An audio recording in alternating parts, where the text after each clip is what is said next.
Praise the Lord. जय मसीह की। परमेश्वर की महिमा हो और मैं परमेश्वर का धन्यवाद देता हूँ इस समय के लिए। एक पेड़ कभी भी अपने फल खुद नहीं खाता है, उसके फल दूसरों के काम आते हैं। और ये प्रभु यीशु मसीह ने इस प्रकार से कहा जब आप मरकुस की किताब से नए नियम में और उसके 10 अध्याय और 10 अध्याय का 45 वचन पढ़ते हैं तो यहाँ पर इस प्रकार से लिखा, क्योंकि मनुष्य का पुत्र इसलिए नहीं आया कि उसकी सेवा टहल की जाए, पर इसलिए आया कि आप सेवा टहल करे और बहुतों की छुड़ौती के लिए अपना प्राण दे दे। आमीन। हमारे जीवन में जो कुछ हमारे पास है वो इसलिए है मेरे प्रियो कि उसके द्वारा परमेश्वर की महिमा हो, परमेश्वर का राज्य बढ़े। आमीन। अगर जो कुछ हमारे पास है उसका उपयोग हम परमेश्वर के राज्य के लिए नहीं करते हैं तो हम कहीं ना कहीं गलत तरीके से अपने जीवन का उपयोग कर रहे हैं, उन चीजों का उपयोग कर रहे हैं जो हमारे पास है। सबसे पहले ये जीवन के ऊपर हमारा अपना कोई अधिकार नहीं है। बाइबल हमें ये बताती है यीशु मसीह ने हमें लहू का दाम देकर मोल खरीद लिया है। हम खरीदे हुए लोग हैं प्रभु यीशु मसीह के लहू के द्वारा। पिता ने हमें खरीद लिया है। अगर ऐसा है तो फिर मैं अगर खरीदा हुआ हूं तो मेरा अपने ऊपर कोई अधिकार नहीं, मेरे ऊपर है परमेश्वर का अधिकार। चाहे मैं पास्टर हूं, चाहे मैं लीडर हूं, चाहे मैं एक विश्वासी हूं, किसी भी रूप में मैं कलीसिया से जुड़ा हूं, परमेश्वर से जुड़ा हूं, तो मेरे जीवन का एक उद्देश्य है परमेश्वर के पास। उसी के अकॉर्डिंग है मुझे अपने जीवन को जीना है, बिताना है। अगर मैं पास्टर हूं तो मेरा जीवन मुझे सेवकाई के लिए, परमेश्वर के करीब, उसकी निकटता में, प्रार्थना में, लोगों के लिए सुसमाचार सुनाने में और उपवास करने में, वचन की सेवकाई करने में, फास्टिंग करने में मुझे बिताना है, ताकि मेरा जीवन उस पेड़ के समान हो जाए जो दूसरों को फल देने वाला हो। ऐसे ही एक विश्वासी का जीवन भी है। जब वो विश्वासी चर्च में आता है तो उसका जीवन का मकसद है कि उसके द्वारा जिस कलीसिया में वो है वो कलीसिया बढ़े, उस कलीसिया की उन्नति हो, वो कलीसिया आत्मिक तरीके से बढ़े, फाइनेंस तरीके से बढ़े। और उस कलीसिया में आपकी एक भूमिका हो सकती है, हो सकता है साफ सफाई करने की, हो सकता है प्रेयर करने की, हो सकता है सुसमाचार सुनाने की, हो सकता है फाइनेंस से सपोर्ट करने की। परमेश्वर के राज्य में किसी भी तरीके से आपकी एक भूमिका हो सकती है। और वैसे एक लीडर भी अगर आप है तो आपकी उस कलीसिया में एक भूमिका है, परमेश्वर की एक इच्छा है आपके प्रति कि आप अपने पासवान के साथ खड़े होकर परमेश्वर के राज्य को बढ़ाए। आमीन।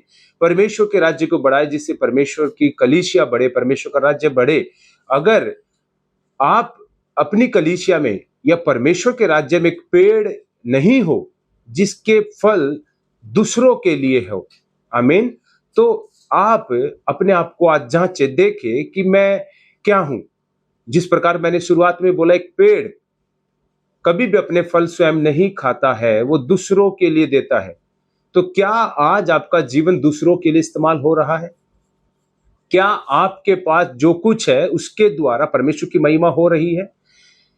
हो सकता है आपके पास एक घर होगा, क्या उस घर में परमेश्वर की संगति चल रही है? क्या कलीसिया की उन्नति आपके घर के द्वारा, उस सेवा को आप कर पा रहे हो जो परमेश्वर के राज्य में की जानी चाहिए आपके घर के द्वारा? आपके पास हो सकता है अच्छा बिजनेस हो सकता है, हो सकता है आपके पास अच्छा गाड़ी हो सकता है, आपके पास हो सकता है अच्छे टैलेंट्स हो सकते हैं परमेश्वर के राज्य के अंदर जो उपयोग किए जाने चाहिए। क्या आप उनका उपयोग परमेश्वर के राज्य को बढ़ाने के लिए कर रहे हैं? हालेलुया। अगर ऐसा है तो आज देखें कि क्या सच में आप परमेश्वर के राज्य की बढ़ोतरी का कारण हो? आपके जीवन के द्वारा परमेश्वर का राज्य बढ़ रहा है या नहीं बढ़ रहा? कई बार हम परमेश्वर से प्रार्थना करते, प्रभु मुझे ये दे दो, परमेश्वर मुझे वो दे दो, चाहे वो घर हो, चाहे गाड़ी हो, चाहे बिजनेस हो, चाहे नौकरी हो, चाहे अच्छी सैलरी हो, चाहे बच्चे हो, चाहे एक एक अच्छी वाइफ हो, एक अच्छा हस्बैंड हो। कई बार हम प्रेयर करते हैं लेकिन हमारी प्रेयर करने का स्टाइल होता है सिर्फ अपने लिए मांग रहे होते हैं। हम परमेश्वर से कहते हैं प्रभु मुझे ये दे दे, परमेश्वर मुझे अच्छा घर दे दे, मुझे अच्छी नौकरी दे दे, है ना, परमेश्वर मुझे अच्छी गाड़ी दे दे, परमेश्वर मुझे अच्छे बच्चे दे दे, अच्छे बिजनेस दे दे, परमेश्वर मुझे यूएसए भेज दे या यूके भेज दे, मुझे कनाडा भेज दे, मेरा वीजा लगवा दे प्रभु। ऐसा हम बहुत सारी चीजों में अपने लिए परमेश्वर से मांग रहे होते हैं, और वो हमें अक्सर देखा जाए तो बहुत मुश्किल से मिलता है और कम मिलता है, क्योंकि हम ये कहकर परमेश्वर नहीं मांग रहे परमेश्वर से कि परमेश्वर मुझे दे ताकि मैं तेरी सेवा करूं। आप पैसा मांगे परमेश्वर के राज्य को बढ़ाने के लिए, परमेश्वर मुझे इतना पैसा दे कि मैं तेरे राज्य की बढ़ोतरी के लिए उसे इस्तेमाल कर सकूं। प्रभु मुझे ऐसा घर दे जो मैं तेरे राज्य के लिए इस्तेमाल कर सकूं। प्रभु जो टैलेंट मुझे आप देंगे वो तेरे राज्य की बढ़ोतरी के लिए इस्तेमाल करूंगा। मुझे बच्चे देंगे परमेश्वर, मैं तेरे राज्य की बढ़ोतरी के लिए इस्तेमाल करूंगा। जब आप इस प्रकार से परमेश्वर के राज्य को बढ़ाने के लिए प्रार्थना करोगे, मांगोगे, तो परमेश्वर आपको देगा। आमीन। और परमेश्वर का राज्य भी बढ़ेगा, और एक गवाही होगी परमेश्वर के राज्य के अंदर कि सच में परमेश्वर ने आपको ब्लेस किया है।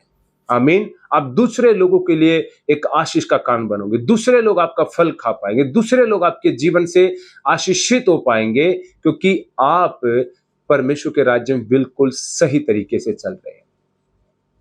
यीशु मसीह ने कहा, मैं सेवा टहल करवाने नहीं बल्कि करने आया हूं। आमीन। और पर इसलिए आया कि आप सेवा टहल करें और बहुतों की छुड़ौती के लिए अपना प्राण दे दे। यीशु मसीह ने अपना जीवन इस धरती पर अपने लिए नहीं जिया। आपको पता है, शैतान ये बहुत अच्छे से जानता है कि जब एक पास्टर, एक विश्वासी, एक लीडर परमेश्वर के राज्य की बढ़ोतरी के लिए काम करता है तो उसको बिगाड़ना कैसे, उसको डिस्ट्रैक्ट कैसे करना, उसको नाश कैसे करना, उसको बिगाड़ना कैसे।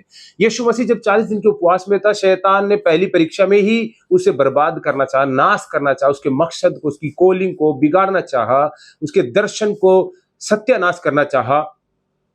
शैतान ने पता क्या बोला कि ये पत्थर को कह दे कि ये रोटी बन जाए। मतलब क्या है कि वो जो सामर्थ, वो जीवन जो दूसरों की छुड़ौती के लिए था, वो अपना प्राण दूसरों के लिए जो देने के लिए आया था, बहुतों को बचाने के लिए आया था, इस मानव जाति को बचाने के लिए आया था जो शैतान के वश में पड़ी है। शैतान उसको बिगाड़ना चाहता था। शैतान कह रहा था कि तू कह दे कि ये पत्थर रोटी बन जाए और तू उठा के इसे खा ले, क्योंकि यीशु मसीह को उस समय बड़ी जबरदस्त वाली भूख लगी थी। 40 दिन तक यीशु मसीह बिना खाए पिए उपवास में था। आपको पता है, शैतान को पता था ये जीवन अगर ये दूसरों के लिए इस्तेमाल हो गया तो बहुतों को छुड़ा देगा। इसलिए शैतान को पता होता है कि आपके जीवन के द्वारा परमेश्वर क्या कर सकता है। इसलिए वो कभी नहीं चाहेगा, शैतान कभी नहीं चाहेगा कि आपका जीवन दूसरों के लिए इस्तेमाल हो जाए। शैतान कभी नहीं चाहेगा कि आप दूसरों के लिए प्रार्थना करो। शैतान कभी नहीं चाहेगा आप दूसरों को परमेश्वर के राज्य में लेकर आओ। अपना घर परमेश्वर के लिए खोल दो, अपनी आमदनी परमेश्वर के राज्य में बो दो। आमीन। शैतान कभी नहीं चाहेगा कि आपका बच्चा, आपकी पत्नी, आपका पति, आपका परिवार, आपकी जिंदगी, आपका बिजनेस, आपका सब कुछ परमेश्वर के लिए इस्तेमाल हो जाए। शैतान कभी नहीं चाहेगा, क्योंकि शैतान को पता है ये परमेश्वर के लिए इस्तेमाल हो गया तो ये बहुतों को परमेश्वर के राज्य में ले आएगा, बहुतों को शैतान के हाथों से छुड़ा लेगा। यीशु मसीह को इस बात का पक्का निश्चय था कि उसका जीवन दूसरों के लिए है। और ये वचन यहां पर कह रहा है कि यीशु मसीह क्या कह रहा है कि इसलिए कि दूसरों की सेवा टहल करूं और बहुतों की छुड़ौती के लिए अपना प्राण दे दूं। और यीशु मसीह शैतान की उन बातों में नहीं आया। आज बहुत सारे लोग परमेश्वर की कॉलिंग को, परमेश्वर के मकसद को नहीं समझ पाते हैं। आज कलीसिया में आने वाले लोग अपने लिए जी रहे हैं। आज अगर किसी को भी आप देखो तो अधिकतर लोग आपको मिलेंगे सिर्फ अपने आप को बढ़ा रहे हैं, खुद बढ़ रहे हैं। परमेश्वर के राज्य के बारे में कोई चिंता नहीं कर रहा, परमेश्वर के राज्य को कोई बढ़ा नहीं रहा, सब अपने आप को बढ़ाए जा रहे हैं। आज एक ऐसे वचन की हमें जरूरत है, एक ऐसे सामर्थ्य वचन की ऐसे जरूरत है। आज एक ऐसे पवित्र आत्मा के अभिषेक की और ऐसे एक परमेश्वर की आवाज की हमें जरूरत है जो सच में हमें परमेश्वर के राज्य के लिए तैयार कर सके। आमीन। हालेलुया। इसलिए आपको पता हो, पहली सदी की कलीसिया में जब आप प्रेरितों के काम 2 अध्याय उसका 42 वचन से जब आप पढ़ते हो तो परमेश्वर के वचन में वहां पर इस प्रकार से लिखा है, और वे प्रेरितों से शिक्षा पाने और संगति रखने और रोटी तोड़ने में और प्रार्थना करने में लोलीन रहे। पहली सदी की कलीसिया की बातें यहां पर लिखी है। और 43 वचन कह रहा है, और सब लोगों पर भय छा गया और बहुत से अद्भुत काम और चिन्ह प्रेरितों के द्वारा प्रकट होते थे, और वे सब विश्वास करने वाले इकट्ठे रहते थे और उनकी सब वस्तुएं साझे में थी और वे अपनी अपनी संपत्ति और सामान बेच बेच कर जैसी जिसकी आवश्यकता होती थी बांट दिया करते थे। आमीन। परमेश्वर के वचन में देखिए, जो प्रभु का मकसद था, जो यीशु मसीह चाहता था कि यीशु के बाद वाली जो आत्मिक जनरेशन आएगी, जो आत्मिक पीढ़ी आएगी, जो यीशु मसीह के बाद, जो यीशु मसीह की धरोहर को जो उसने छोड़ा है, उसको जो संभालेगी, आगे लेके जाएगी, वो बिल्कुल टू कॉपी होनी चाहिए। और ये टू कॉपी कर रहे थे। यीशु मसीह के जीवन में प्रार्थनाएं थी, दूसरों की चिंताएं थी, परमेश्वर के राज्य को बढ़ाने के प्रति गंभीरता थी, आत्माओं को जीतना था। आमीन।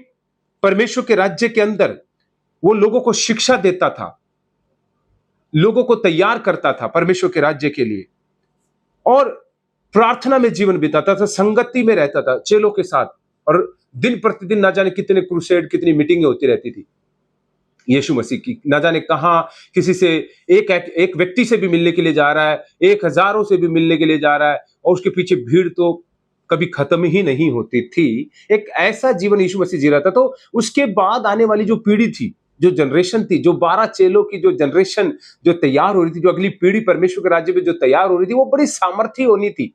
और जब यीशु मसीह मरकर जी उठा और स्वर्ग में चला गया और चेलों पर पवित्र आत्मा उतर आया, उसके बाद जो पहली कलीसिया की यहाँ पर हम क्या बोलेंगे, जो देख रहे हैं हम लोग, वो किस वे में चल रहे हैं, किस तरीके का वो जीवन बिता रहे हैं, वो बड़ा जबरदस्त है। हालेलुया।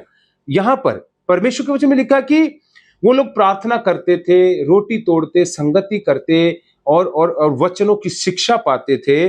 और जो एक बेस्ट चीज जो आज मैं आपके साथ शेयर कर रहा हूं कि आपका जीवन आपके लिए नहीं परंतु दूसरों के लिए है, वो ये है कि यहां पर पहली सदी की कलीसिया उसका एक रोल मॉडल था, एक एग्जाम्पल था। वो अपनी अपनी संपत्ति और सामान बेच बेच कर जिसकी जैसी आवश्यकता होती थी वो बांट दिया करते थे।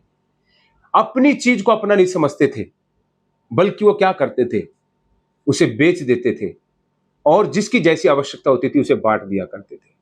वो पहली सदी की कलीसिया इस धरती पर की चीजों के ऊपर आशा लगाए हुए नहीं थे। उनको पता था हमारे लिए जो असली धन है, जो असली आशीष है, वो है परमेश्वर का राज्य। वो स्वर्ग में हमें देगा। आमीन। इस धरती पर नहीं, इस धरती पर की चीजों को क्या करते थे, जो उनकी अपनी आवश्यकता होती थी उसको छोड़ बाकी चीजों को वो क्या करते थे, वो दे देते थे, और जिसकी आवश्यकता जैसी थी उसके अनुसार वो बांट दिया करते थे। बेच के सब इकट्ठा करते थे, प्रेरितों के पांव पे लाके रखते थे, और उसको प्रेरित लोग क्या डिस्ट्रीब्यूशन करते थे, वो बांट देते थे जिसको जैसी आवश्यकता होती थी कलीसिया के अंदर। कलीसिया ताकि बढ़े, परमेश्वर का राज्य ताकि बढ़े, सुसमाचार के लोग जा सके। आमेन। कलीसिया के अंदर उन्नति हो सके। आमेन। खाना बनना है।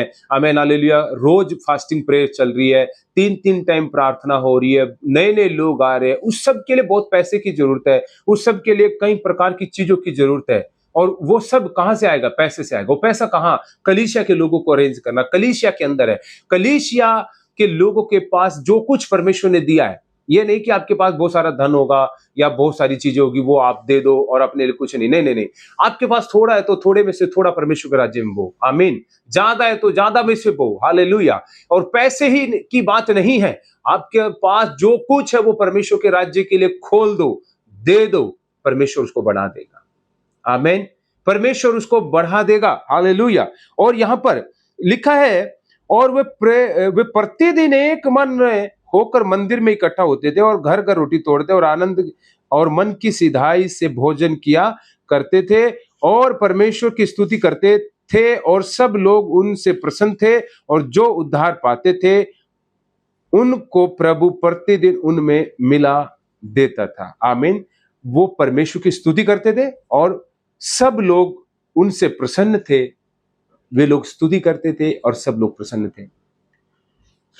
जब उनके पास कुछ नहीं है, जब उनके पास थोड़ा है, केवल अपने ही लिए है, उस समय भी वो खुश थे, उस समय भी वो आनंदित थे, उस समय भी वो स्तुति करते थे। हालेलुया। आज घर में 4 लोग काम कर रहे हैं, 5 लोग काम कर रहे हैं, 3 लोग काम कर रहे हैं, और ऐसा नहीं है कि उनके घर में एक तरीके से आमदनी की कमी है, लेकिन फिर भी जब वो कलीसिया में आते हैं ना, उदास चेहरा, दुखी मन, ऐसे कलीसिया में आते हैं। उनके पास किसी चीज की कमी नहीं है, परमेश्वर का धन्यवाद, उनके पास अच्छा घर है, बच्चे अच्छे हैं, सब कुछ ठीक है, लेकिन जब प्रभु की हजूरी में आते तो स्तुति नहीं कर पाते, आराधना नहीं कर पाते, उनके चेहरे पे आनंद नहीं दिखता है, क्योंकि वो क्या है, अपने लिए जी रहे, परमेश्वर के राज्य के लिए नहीं। मैं आपको कहना चाहता हूं, परमेश्वर के राज्य के लिए जीना शुरू करो, परमेश्वर आपको आनंद से भर देगा, आशीष से भर देगा। आमीन। आप दूसरों के लिए आशीष का कारण बनोगे। हालेलुया।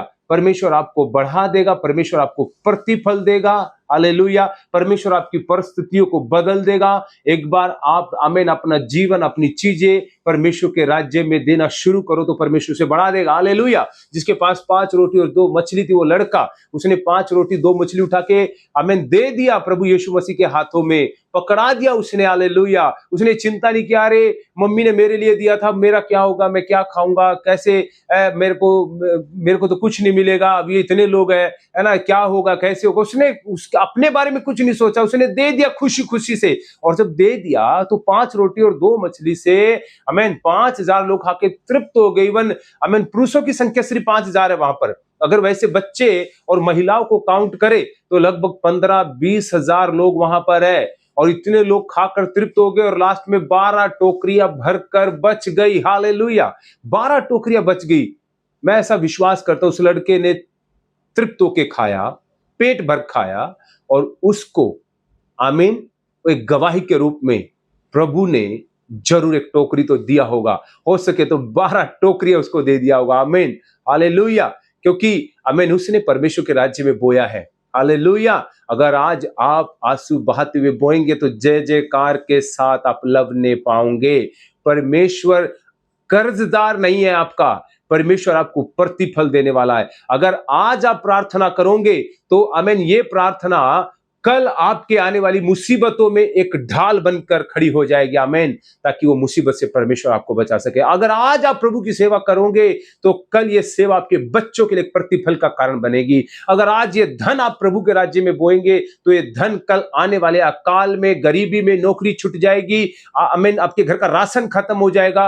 आमीन। ये बोया हुआ धन आमीन आने वाली उन परिस्थितियों में आपके लिए भरपूरी का कारण बनेगा। हालेलुया। अगर आज आप परमेश्वर के लिए आमीन आमीन परमेश्वर के राज्य में सेवकाई करोगे, आमीन सुसमाचार सुनाओगे, आमीन और दूसरों को उत्साहित करोगे और दूसरों को प्रभु के राज्य में बढ़ाओगे, तो एक दिन ऐसा होगा ना, जब आप निराश होंगे, आप अकेले होंगे, तो बहुत लोग आपके साथ खड़े हो जाएंगे। आमीन। हालेलुया। इसलिए मेरे प्रियो, आमीन अपने जीवन में सिर्फ अपने बारे में ना सोचे।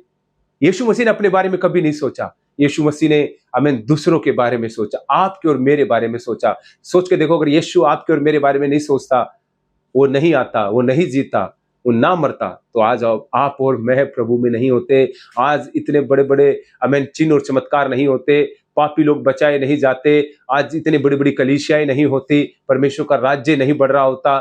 यीशु ने सब कुछ आपके और मेरे लिए दे दिया। बाइबल कहती है वो धनवान होकर निर्धन बन गया ताकि आपको और मुझे धनवान बना सके। हालेलुया। बाइबल कहती है मूसा के विषय में, मिस्र के धन पर उसने मन नहीं लगाया। आमीन। उसने उसे त्याग दिया, छोड़ दिया। हालेलुया। और उसने परमेश्वर के बुलाहट को, परमेश्वर के काम को आदर दिया, पहला स्थान दिया। हालेलुया। और परमेश्वर के आमीन हालेलुया राज्य में हालेलुया उसने उस चीज को महत्व दिया।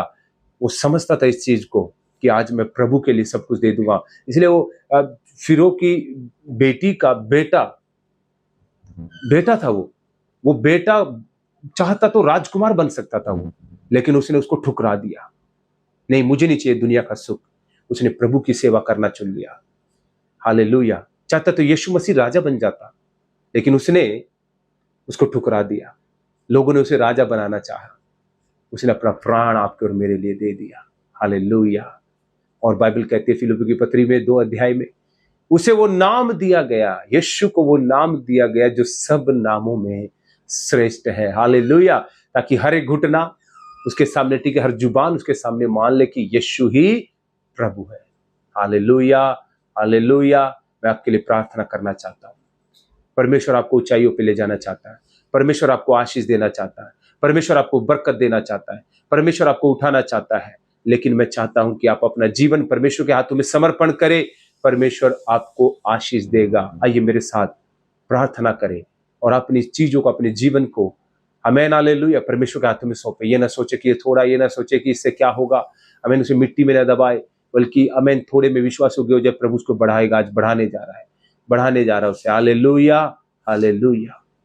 प्रभु मैं प्रार्थना करता हूँ, मैं प्रार्थना करता हूँ प्रभु तेरे लोगों के लिए, यीशु मसीह के नाम में ये लोग आज आशीषित हो जाए, आज ये लोग बढ़े, आज ये लोग बरकत पाए प्रभु, आज ये लोग वो पेड़ बन जाए जो दूसरों के लिए फल देता है प्रभु। आमेन। तेरे वचन में लिखा, पेड़ को फल से पहचान लिया जाता है। अच्छा पेड़ अच्छा फल देता है और बुरा पेड़ बुरा फल। कभी भी अच्छा फल, अच्छा पेड़ आमेन बुरा फल नहीं देता। हालेलुया। और कभी भी आमेन हालेलुया बुरा पेड़ अच्छा फल नहीं देता।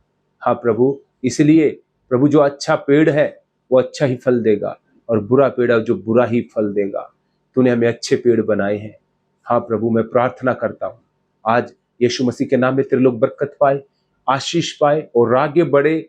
और जो लोग प्रभु परमेश्वर कहीं ना कहीं भटक गए, ठंडे हो गए, प्रभु ने गर्म करे तेरा वचन, पवित्र आत्मा, ताकि वो प्रभु में आगे बढ़े। यीशु मसीह के नाम में मैंने आशीष देता हूँ, यीशु के नाम से मैं मांगता हूँ, आमीन आमीन। Praise the Lord. प्रभु आप सबको आशीष दे। Pastor Surendra Singh from the power of God ministry Badli church के द्वारा प्रभु आपको आशीष दे। जय मसीह की।